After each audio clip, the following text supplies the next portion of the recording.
Olá, meus amados, Pai seja convosco. É meu prazer te convidar mais uma vez para estudarmos a Palavra de Deus, seguindo nosso roteiro de estudos da Escola Bíblica Dominical.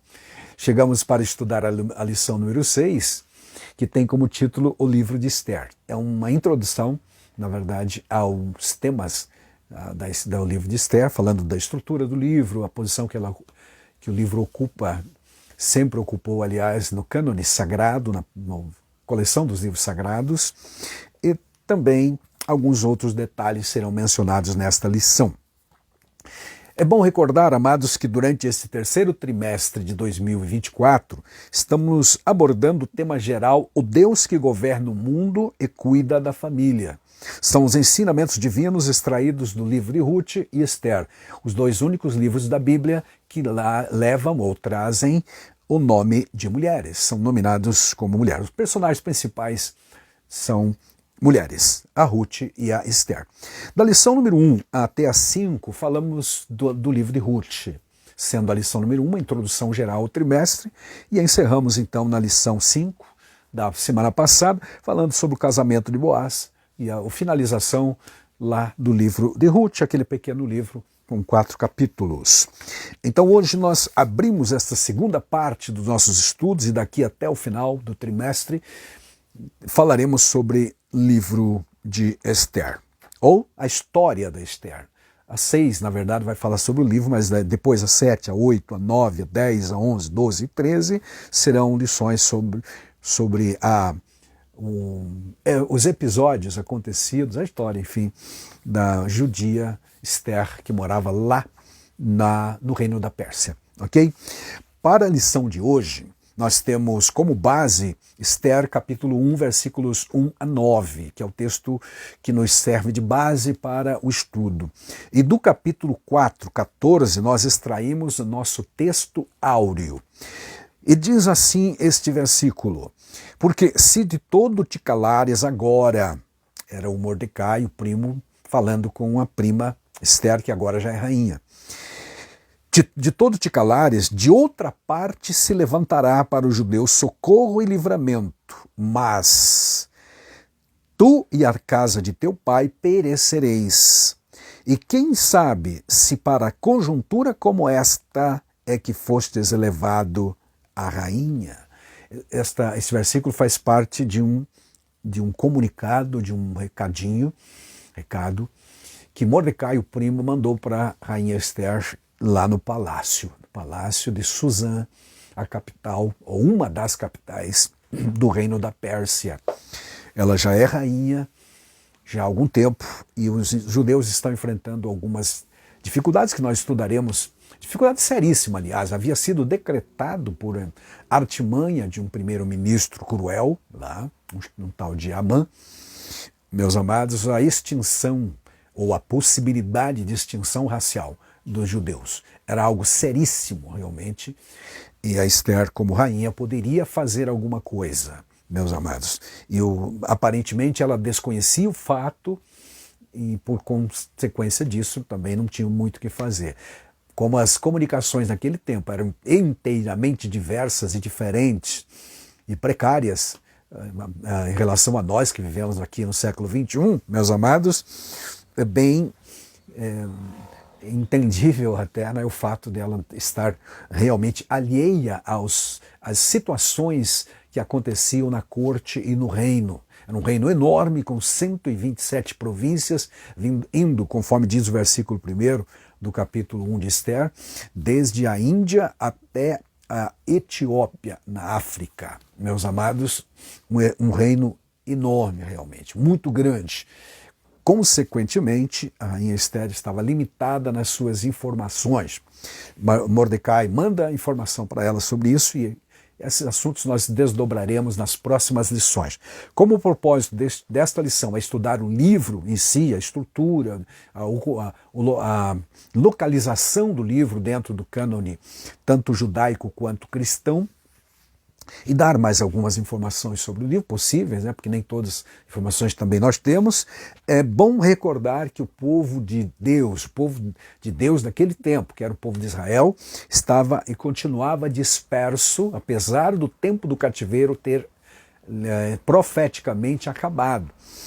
Houve uma carta assinada pelo rei Ciro, anterior, bem anterior a este momento que estamos vendo aqui no livro de Esther, vivendo, autorizando os judeus a retornarem para Judá e construírem, inclusive, o templo, reconstruírem igualmente a sua cidade. Mas a maioria maciça do povo realmente não quis voltar e continuou morando na Pérsia, onde estavam já estabilizados e acomodados, efetivamente por conta de que a maioria daquelas pessoas jovens, tal como Esther, o próprio Mordecai, nasceram no cativeiro, assimilaram a vida por lá, meus amados. E então, meus queridos, a situação começou a se complicar por conta de um primeiro-ministro cruel que odiava os judeus, e então ele fez de tudo para exterminar realmente os judeus. Por conta desta situação é que lemos aqui o Mordecai alertando a Esther, dando a ela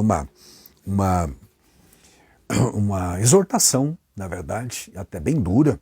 Se tu te calares agora, não pense que você vai escapar, você é judia também. Então, dando uma chamada de atenção a ela, despertando, sacudindo, na verdade, ela para tomar uma posição, e ela realmente tomou a posição, e a partir desse momento ela demonstra ter firmeza, coragem, que é como a gente sempre fala da Esther. Inicialmente ela estava um tanto receosa de tomar uma decisão, mas com esta palavra do primo, que é a quem ela tinha como pai e obedecia, realmente, ela foi firme, como nós estudaremos nas próximas lições. Ok, amados? Então esse é o nosso texto áureo, 4:14. Esse versículo também é importante, meus queridos, porque há aqui uma informação de que de outra parte, pelo menos a compreensão do Mordecai, é que de outra parte viria socorro. Literalmente, o primo está dizendo para ela, se você se calar agora, Deus, ele não usa o termo Deus, porque aliás em todo o livro, nos 10 capítulos do livro, não é mencionado o termo grafado, né? O nome Deus, não é mencionado o nome de Deus. E alguns, inclusive, relutam em achar que o livro seria inspirado. Foi realmente difícil até aceitar para alguns, né, que esse livro fazia parte dos livros inspirados por Deus, porque nem menciona Deus. Mas, na verdade, a ação de Deus está invisivelmente presente.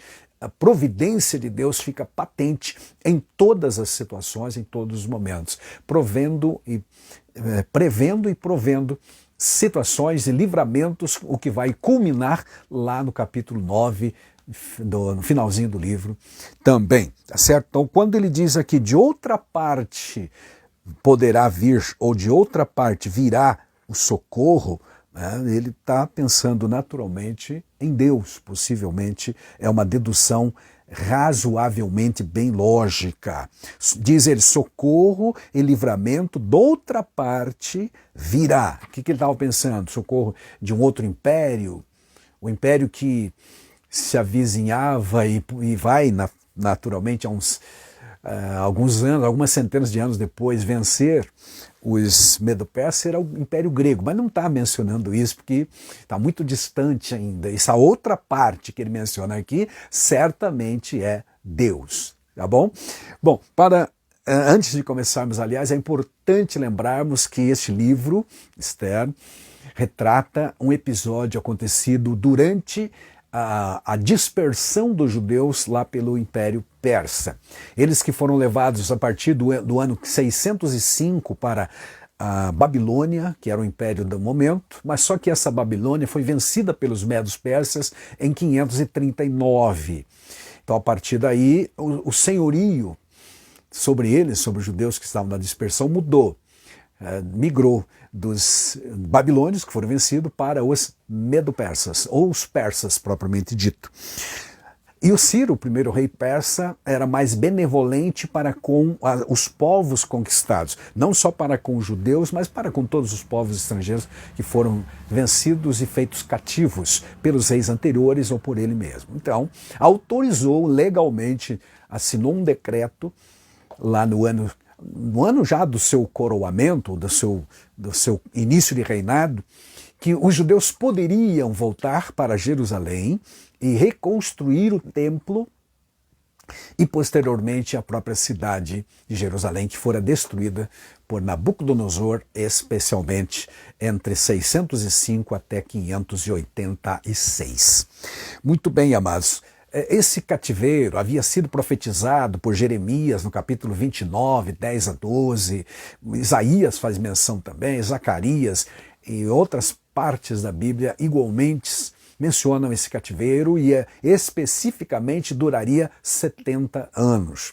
Mas passou esses 70 anos, com este decreto do Ciro autorizando o povo a voltar, chegou efetivamente ao fim do cativeiro, legalmente falando. Só que estes cativos que estavam lá no reino agora da Pérsia, estavam tão habituados, tão acostumados com a vida lá, que não quiseram voltar. Historiadores dizem que havia disperso pelos reinos da Pérsia, naquele tempo, provavelmente 1 milhão de judeus. Desses 1 milhão, apenas 50 mil voltaram, se dispuseram em voltar com os líderes que Deus usou para repatriá-los. Primeiro com Sesbazar e também com Josué, que era o sacerdote, depois com Esdras, alguns anos depois, numa terceira leva de retorno, com a liderança do governador Neemias. Mesmo assim, amados, não passava de 60 mil. Inicialmente foram 50 mil, mais ou menos, que vieram com Zorobabel. Sesbazar ou Zorobabel, conforme algumas indicações históricas. Ainda há dúvida se o Sesbazar era o mesmo Zorobabel ou não, mas havia também um sacerdote Josué importante lá, a partir do ano 538, mais ou menos, quando eles então retornaram. Por aí. As datas também são aproximadas, alguns dão 538, outros 537, outros 536. O fato é que o cativeiro legalmente já havia terminado. Certo, queridos? Então, aí a maioria dos judeus que ficou lá no reino da Pérsia estão enfrentando essas oposições que estão mencionadas no livro de Esther. Mas tinha uma vida aparentemente tranquila, especialmente com o governo da Pérsia, que não era tão rude como foi o governo babilônico e assim por diante. Tanto é que prosperaram e a maioria estava, portanto, acomodados e não quiseram voltar para começar tudo do zero em Jerusalém. Permaneceram por lá. É o caso de Esther, sua família. A Bíblia, aliás, diz que ela ficou órfã muito cedo, era certamente quase uma criança ainda. O seu primo mais velho já era casado, já tinha família, então a adotou como filha e ela realmente obedecia a ele em tudo. Isso nós destrincharemos, né, nas próximas lições. O objetivo desta lição é falar um pouco mais sobre o livro propriamente dito, certo? Bom, na verdade prática, nós somos aqui levados a pensar o seguinte: a perfeita vontade de Deus é nos guiar por caminhos que levem ao cumprimento de seus eternos propósitos. Evidente, amados irmãos, que Deus tem planos muito mais altos do que os nossos, como dizem os profetas, que os pensamentos de Deus são muito maiores. O próprio Jeremias, lá no capítulo 29, que já mencionamos, fala a respeito disso. Deus tem planos muito maiores, que não podem ser frustrados. Mas Deus também respeita a atitude livre e decisão livre de cada um. É bom recordar novamente, o decreto de Ciro autorizou os judeus a voltar para a sua terra, mas não obrigou, apenas autorizou. São coisas totalmente diferentes. Aqueles que desejaram voltaram. No decreto está literalmente escrito, você lendo o livro de Neemias vai encontrar, de Esther também, essas proposições.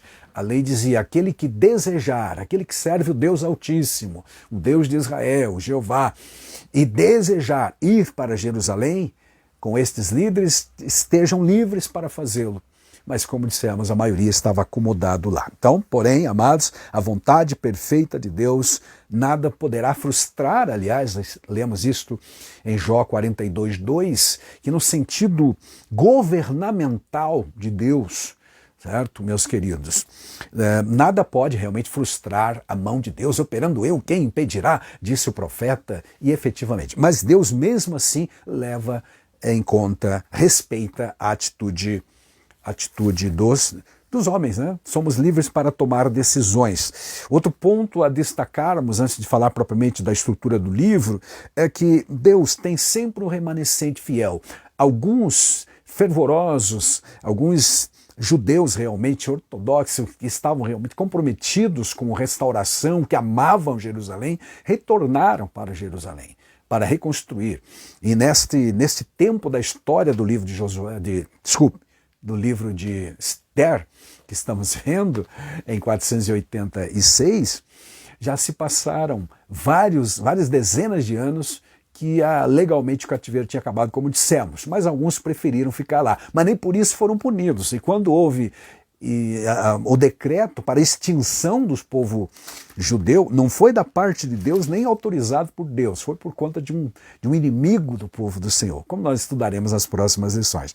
Agora, a Bíblia diz lá em Atos 14 e 17 que Deus nunca se deixou sem testemunho na terra, fazendo bem, mandando a chuva nas estações próprias, tornando o solo frutífero, enchendo vossos corações de coisa boa ou de fartura. Literalmente, em outras palavras, é o que lembra aqui o apóstolo Paulo estando lá em Icônio, quando pregava a palavra de Deus. Esse princípio pode ser aplicado igualmente também em relação à fé. Apesar de não lermos e não ouvirmos e não termos o nome Deus no livro de Esther, a providência, a mão de Deus invisível está realmente trabalhando nos bastidores, como dizem alguns, não visivelmente, não se dando a aparecer, mas ele está trabalhando, encaixando todas as peças para que tudo realmente concorra para o bem daqueles que amam a Deus, como nós temos falado nas lições anteriores. Tá certo, queridos? A passagem bíblica, então, que nos serve de base para o estudo desta primeira lição sobre o livro de Esther, está, claro, em Esther, capítulo 1, versículos 1 a 9. E diz assim, versículo 1, lá no início do livro: E sucedeu nos dias de Assuero. Este é aquele Assuero que reinou desde a Índia até a Etiópia. Índia, continente asiático, até a Etiópia, no continente africano. Sobre 127 províncias, que seriam estados ou satrapias, como era chamada nesse tempo. Naqueles dias, assentando-se o rei Assuero sobre o trono do seu reino, que está na fortaleza de Suzã, Então, o escritor do livro foi contemporâneo dos fatos. Ele está escrevendo no presente, né, aqui do indicativo. Está o palácio que está o reino que está em Suzã. No terceiro ano de seu reinado, fez um convite a todos os seus príncipes e os seus servos, todo o poder da Pérsia, poder político da Pérsia, e os maiores senhores das províncias, de todas aquelas 127 províncias, estavam ali perante ele. Atenderam o convite e vieram para o tal banquete. Para mostrar, o objetivo do banquete, mostrar as riquezas da glória do seu reino e o esplendor da sua excelente grandeza, por muitos dias, a saber, 180 dias. Eu li correto, tá? Um banquete que durou 180 dias. Parece uma coisa fantástica demais, parece ilusório, mas está escrito assim, 180 dias ou 6 meses. Bom, a narrativa continua. Acabados aqueles dias, ou seja, os 180 dias, fez o rei um convite, agora não só aos príncipes, mas a todo o povo que se achou na fortaleza de Suzã, desde o maior até o menor, por 7 dias, no pátio do jardim do Palácio Real. Ok? Versículo 5.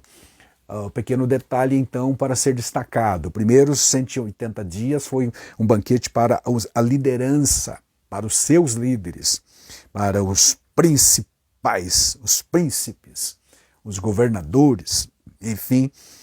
e também os seus servidores de todo o império, das 127 províncias. Mas nos últimos 7 dias agora, este convite foi aberto à população da capital, da cidade, todas as pessoas, tantos quantos quisessem vir. As portas do palácio estavam abertas para que as pessoas viessem ali participar do banquete. Versículo 6, aí no versículo 6 você tem uma descrição da riqueza, da pompa, do luxo do palácio, falando da tapeçaria, por exemplo, das cores, das joias, pedras preciosas, enfim, uma descrição um tanto detalhada desse luxo. Veja só o versículo 6. As tapeçarias do palácio eram de pano branco, verde e azul celeste, pendentes de cordão ou fitas, de linho fino e púrpura, e argolas de prata, e colunas de mármore. Os leitos eram de ouro e de prata, revestido naturalmente de ouro e prata, sobre um pavimento de pórfiro. Pórfiro é uma pedra, pórfiro quer dizer literalmente pedra de fogo, então uma pedra vermelha certamente, e o pavimento, no caso o piso, também de mármore e de alabastro, que era uma rocha branca, estilo calcária, e pedras preciosas. Havia tudo isso no piso, no pavimento. Imagine a riqueza e a glória, esse detalhe do versículo 6. Esses são alguns detalhes. Verso 7. E dava-se de beber em vasos de ouro, e os vasos eram diferentes uns dos outros, de formato, de tamanho, de peso, diferente. E havia muito vinho real, segundo o estado do rei, ou seja, segundo a liberalidade do rei. O rei disse: eu não quero miséria na festa, afinal já estão festando há 180 dias, estão nos últimos 7 dias, e ele disse: eu não quero miséria, o estado do rei, ou seja, a generosidade do rei. Verso 8, e o beber era por lei, feito sem que ninguém forçasse a outro. Ou seja, tinha liberdade. Se quer beber, beba, não quer beber, fique à vontade. Porque assim o tinha ordenado o rei expressamente a todos os grandes da sua casa que fizessem conforme a vontade de cada um. Uma festa bem liberal, bem democrática nesse quesito. Versículo 9. Também a rainha Vasti fez um banquete para as mulheres da casa real do rei Assuero. Somos aqui levados à primeira menção do nome da rainha, Vasti, no versículo 8. A história dela nós veremos nas próximas lições. Certo, meus amados? Então esse é o texto que nos serve de base para o estudo desta primeira lição. Ok? Então, como dissemos, a partir desta lição falaremos do livro de Esther. Concluído então o estudo de Ruth, vamos tratar um pouco deste livro de Esther, que leva o nome de Esther. Aleluia. Bom, nem por isso, meus amados, ou nem pelo fato de não mencionar Deus, queridos, quer dizer que Deus está totalmente ausente. Não, não é isso. Porque uma das primeiras questões que se levanta ao ler e ao citar-se o livro de Esther é o fato de que ele não menciona Deus. Mas na própria introdução da lição o autor colocou aqui, não é a ausência de Deus que faz dele um Deus ausente. Não é a falta de menção ao nome de Deus, porque a providência dele está presente em todo lugar. Esther não contém alusões diretas, mas a providência dele, diz o comentador da lição, está presente sim em todos os detalhes. Ok? Isso a gente mencionará mais vezes também. O próprio versículo texto áureo, verso 14, lá do capítulo 4, fala que socorro viria de outra parte, como dissemos. Essa outra parte, deduzo eu, o Mardoqueu estava pensando em Deus quando falou isso. Com certeza, tá? Lição está estruturada em 3 tópicos. O primeiro fala da organização do livro, o segundo do contexto histórico, que nós já mencionamos algumas coisas, e o terceiro tópico da lição vai tratar do propósito do livro e também de sua mensagem. Ok, quanto à organização do livro, tal como o livro de Esther, tal como o livro de Ruth, o livro de Esther também faz parte em nossas Bíblias daquela categoria de livros históricos, da mesma forma que Ruth, então, né? Os escritos, os 11 livros lá da Bíblia judaica, chamados de escritos. E nesta sessão, essa terceira sessão da Bíblia hebraica, como nós vimos lá naquela lição número 1, era chamado de Megilot. Integra esse livro, então, tal como de Ruth, aos chamados 5 rolos, Megilot, 5 rolos da parte os escritos, certo? Porque a Bíblia hebraica, não custa lembrar, tinha as famosas 3 divisões iniciais antigas: a Torá, os cinco livros da lei, os profetas e também os escritos. Então, nesses escritos estão inseridos os livros históricos que nós conhecemos. Por exemplo, Ruth e Esther. As categorizações de Ruth e Esther também são semelhantes à Bíblia cristã, porque estão categorizados como livros históricos, porque trazem um relato de fatos, de acontecimentos relacionados ao povo de Deus. No caso do Ruth, a história de Ruth, a moabita que se tornou esposa de um judeu e depois fez parte da genealogia de Jesus Cristo. E aqui em Esther nós temos uma judia que está lá na Pérsia, torna-se rainha da Pérsia e vai ser também um instrumento de Deus para a preservação da nação de Israel. Por sua conhecida canonicidade, certo, amado? Reconhecida, aliás, né? Canonicidade, Esther compõe o conjunto da revelação divina escrita para completar todo esse cabedal de conhecimento. Segundo a epístola de Paulo a Timóteo, capítulo 3, 16, diz que toda a escritura é inspirada por Deus. E quando diz toda a escritura, naturalmente está se referindo do Gênesis ao Apocalipse. Posso mencionar também Romanos capítulo 15, versículo 4, onde Paulo diz que tudo que foi escrito para nosso ensino foi escrito. Então nós temos muitas coisas a aprender dos livros históricos também. Apesar de não serem livros que trazem, né, normativas para a vida, eles traz-nos exemplos de pessoas que viveram pela fé, e o mesmo Deus que os ajudou e os abençoou e os protegeu e os guardou, também é o mesmo que nos protege e guarda hoje. Tanto é que o tema geral é o Deus que governa o mundo e cuida da família, baseado nestes livros históricos. Não são, na sua maioria, repito, normativos, são histórias, né? Ou seja, são livros descritivos, descrevem situações da vida de personagens e assim da própria nação, mas os princípios ali ensinados e cumpridos na vida daqueles servem para todos nós. Características literárias do livro. O livro de Esther tem 10 capítulos. Tá? Dentre suas características literárias, destaca-se a historicidade, porque é um livro histórico, naturalmente. Por exemplo, o versículo 1, nos dias de Assuero. Aqui o nome Assuero é um nome histórico, é um nome de um rei, que pode ser confirmado pela história geral, inclusive. Então, realmente, esta é a categorização, certo? São detalhes factuais, como diz o autor do comentário. Certo, amados? Fonte primária para algumas realidades, como, por exemplo, a festa do Purim, que será estudada e mencionada mais adiante quando chegarmos ao capítulo 9 de Esther. A instituição desta festa para comemorar a libertação e o livramento do povo de Israel da punição e da destruição que havia sido decretada por ação do maldoso Amã.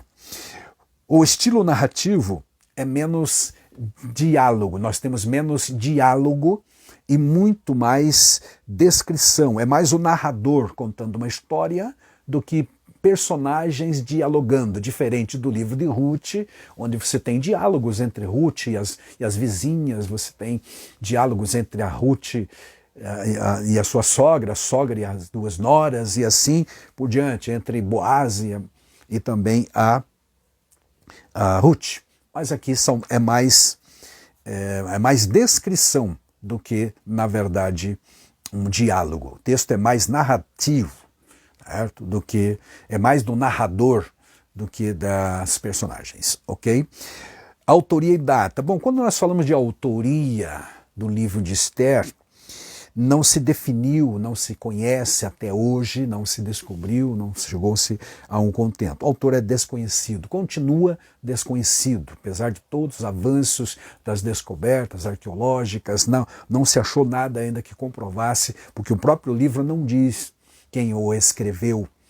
Então, não vamos naturalmente tomar muito tempo, porque é desconhecido. Já houve sugestões de alguns autores, mas não há muita base para afirmações de nomes, etc.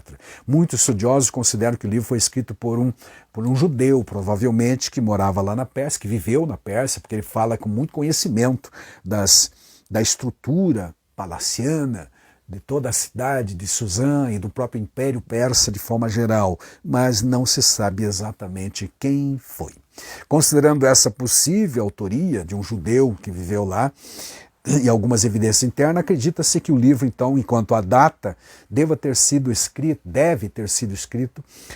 aí mais ou menos lá pelo século V antes de Cristo, por volta de 460 aproximadamente. Porque o Assuero, o rei mencionado, ele começou a reinar em 486 e morreu em 465. Então, mais ou menos 460 é uma data sugerida, tá? Não afirmada categoricamente. Logo após a morte de Assuero, né, ocorrido então em 465, é uma sugestão de que o livro tenha sido escrito. Outro fator levado em conta para essa datação é a ordem linguística. O autor empregou algumas palavras persas em meio ao hebraico, por exemplo, certo? O livro foi escrito em hebraico, mas há algumas palavras originalmente persas inseridas, mas nenhuma palavra grega, o que significa que deve ter sido escrito antes de 330, porque a partir de 330 é que o Império Grego venceu os persas, na verdade 331, com Alexandre o Grande, e espalhou literalmente a cultura helena por todo o mundo. Era o propósito dele, aliás. Certo, amados? Então o livro deve ter sido escrito realmente aí pelo século V, né? Antes de Cristo. Essas datas e autoria não são assim tão importantes doutrinariamente, mas são fatos curiosos que muitos de nós gostaríamos de saber. Mas Deus não revelou, porque não tem muito interesse para todos nós também, né? Tá certo? Então esse é o tópico 1, falando da organização do livro. É um livro histórico, tanto na Bíblia hebraica quanto na Bíblia cristã. Para nós, nossa Bíblia cristã, o livro de Esther ocupa o último espaço, né, vamos dizer assim, na lista dos 12 livros históricos, que começa com Josué e termina aqui no livro de Esther. Para a Bíblia hebraica, faz parte dos escritos, que são livros que tratam da história, né, do povo. No tópico 2, então, o contexto histórico. Repisando algumas coisas que já falamos, o povo hebreu no exílio. Para uma melhor compreensão, é preciso dar uma olhada, então, no passado do povo, em relação ao livro de Esther. A nação de Israel, que fora dividida lá mais ou menos em 930, Reino do Norte e Reino do Sul, e então viveram por algumas décadas, meus amados, esse reino dividido. Mas em 722, o Reino do Norte foi levado pelo Império Assírio, que era um império dominante, para as regiões de Nínive, que era a capital, e outras regiões. Pouco mais tarde, tipo 100 anos mais ou menos à frente, a partir de 605 e até 586, o Reino do Sul, Judá, foi levado por Babilônia para o cativeiro. Foi levado para a Babilônia. Nabucodonosor levou-os para a Babilônia, conforme profetizado em Isaías, Jeremias especialmente também. Jeremias 29, 10 a 12 ou a 14. Jeremias também 25, 11 menciona categoricamente 70 anos de cativeiro. Que cativeiro é esse? É o babilônico, para o povo de Judá, não esqueça. Ok? Foi um período em que Deus tratou com Judá, principalmente para extirpar, tirar do coração deles a idolatria. Isto realmente aconteceu. conforme profetizado, inclusive, em Ezequiel 36. Deus abomina todo pensamento, sentimento e compartilhamento, certo, meus amados, com idolatria, ou comportamento idolátrico qualquer. Romanos 1, é só ler o capítulo 1 de Romanos, especialmente a partir do versículo 18, e vamos encontrar a abominação dos ídolos detestados por Deus. Aliás, Deus diz lá que as pessoas inverteram, o ser humano inverteu as coisas efetivamente, ou os valores, colocando e adorando mais a criatura que o Criador, por exemplo. Tá? Então esse é o contexto histórico que temos que dar uma olhada quando falamos do livro de Esther. O episódio do livro de Esther, como já dissemos, irá acontecer depois que terminou esses 70 anos proposto por Deus como cativeiro. Deus abomina tanto a idolatria, meus amados, que há uma infinidade de textos na Bíblia, tanto no Novo quanto tanto no Antigo quanto no Novo Testamento, condenando essa prática. Nada em nossa vida deve ocupar o lugar que pertence somente a Deus. O apóstolo João termina a sua epístola dizendo: filhinhos, guardai-vos dos ídolos. Guarde-se, proteja-se dos ídolos. Tá? Tome cuidado. A lição continua desdobrando este fato histórico, falando do fim do cativeiro. Ao mesmo tempo em que julgava Judá por sua idolatria, Deus, o juiz de toda a terra, justo que é, também puniu a Babilônia, que foi vencida e havia sido profetizado já lá em Jeremias 25, que os babilônios também seriam punidos no seu devido tempo. Foram usados pelo próprio Deus para punir Israel, levando-os para o cativeiro, mas agora chegou a hora de eles mesmos serem punidos. Aconteceu em 539. Ciro venceu os babilônios e anexou todo o território babilônico a um grande império persa. Isso em 539. Logo no primeiro ano, ele foi despertado, é uma profecia de Isaías 44, que chama Ciro, aliás, Deus chama Ciro de meu servo.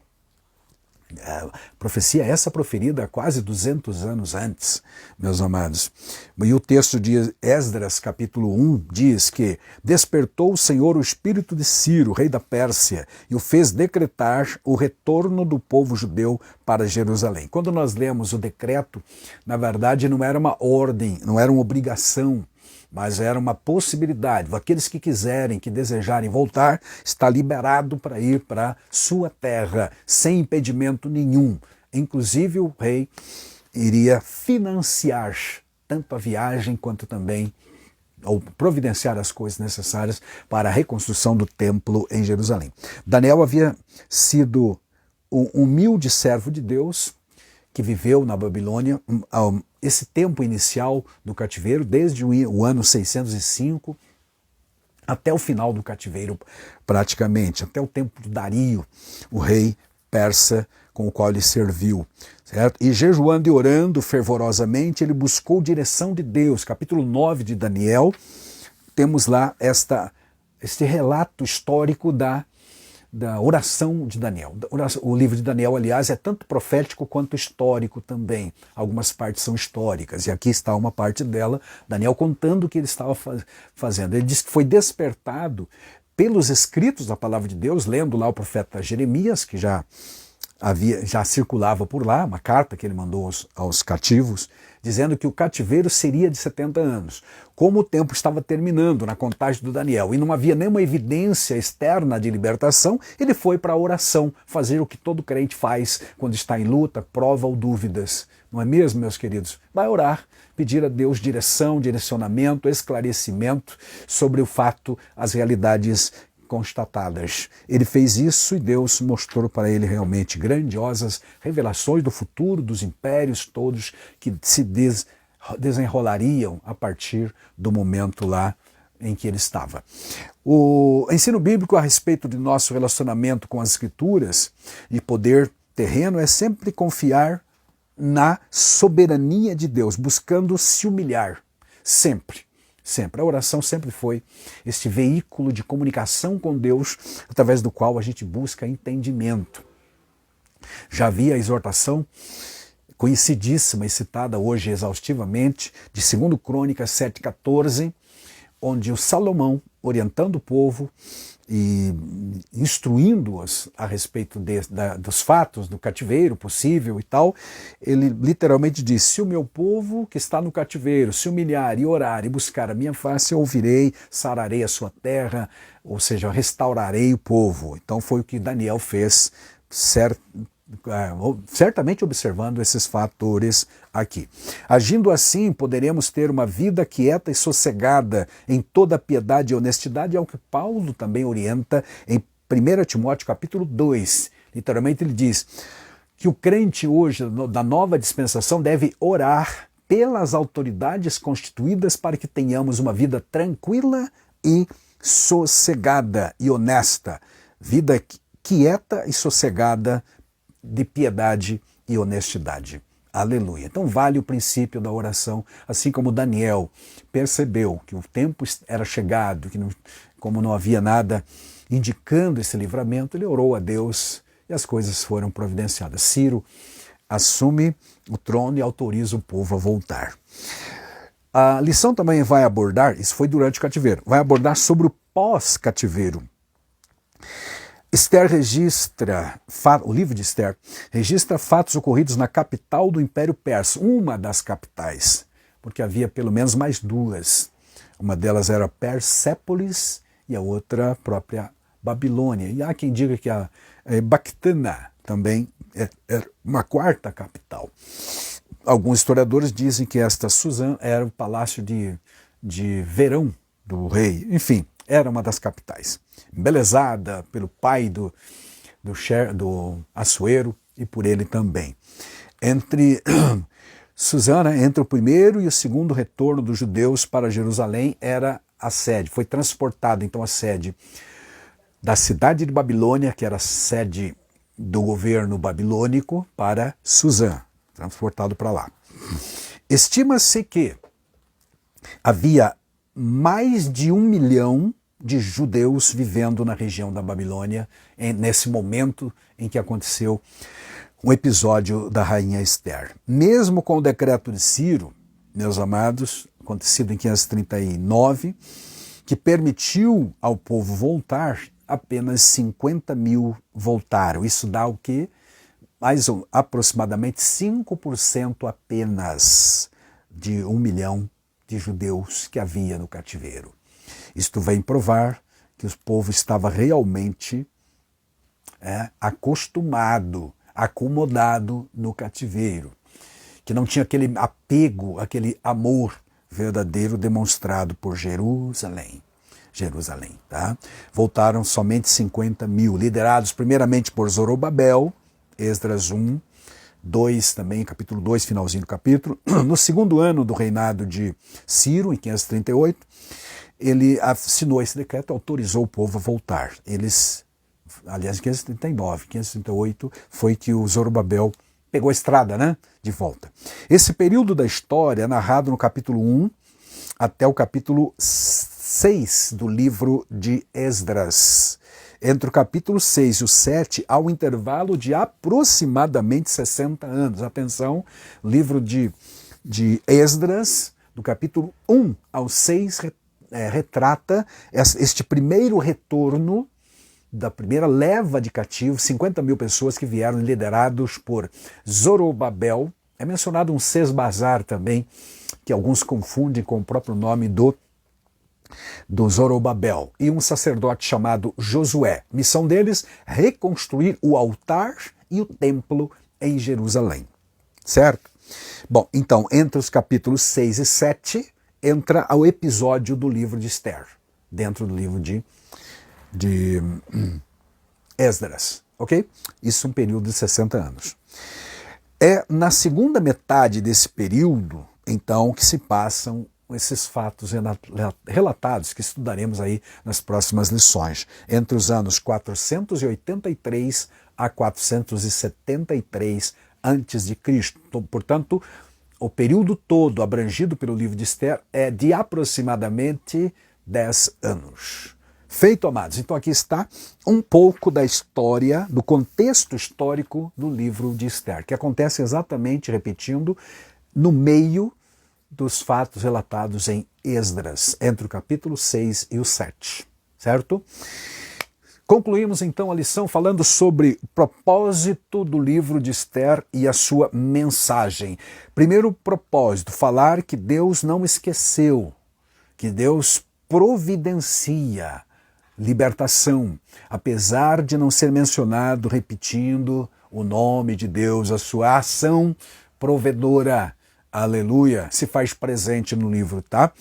Então a providência divina é o que é tratado nesse subtópico aqui. O principal propósito do livro é registrar o cuidado providencial de Deus, mesmo para com os cativeiros. Já citamos aqui o fato de que Deus nunca se deixou sem testemunha na terra.